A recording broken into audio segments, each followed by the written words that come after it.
Subscribe करें और दबाएं बेल आइकन ताकि कोई खबर रह न जाए। नाज़रीन, महकमा मौसमियात ने पेशगोई की है कि मुल्क के जनूबी और वस्ती इलाकों में आज शदीद गर्मी पड़ेगी। गुज़श्ता रोज़ मुल्क में सबसे ज़्यादा दर्जा हरारत दादू, जैकबाबाद, मोनजुदाड़ू में 48 डिग्री सेंटीग्रेड रिकॉर्ड किया गया।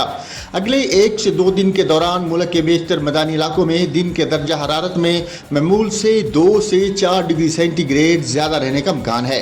आज मुल्क के बेशतर इलाकों में मौसम गर्म और खुश्क, जबकि जनूबी और वस्ती इलाकों में शदीद गर्म रहेगा। इस्लामाबाद में भी आज मौसम गर्म और खुश्क रहेगा। खैबर पख्तूनख्वा के बेशतर अजला में भी मौसम गर्म और खुश्क रहेगा। सुबह पंजाब के बेशतर अजला में मौसम गर्म और खुश्क, जबकि जनूबी और वस्ती इलाकों में शदीद गर्म रहेगा। तमाम दिन के औकात में गर्दलूद हवाएं और झक्खड़ चलने का इम्कान है। दूसरी जानब मुल्क के बलाई इलाकों में तेज़ बारिश हो सकती है।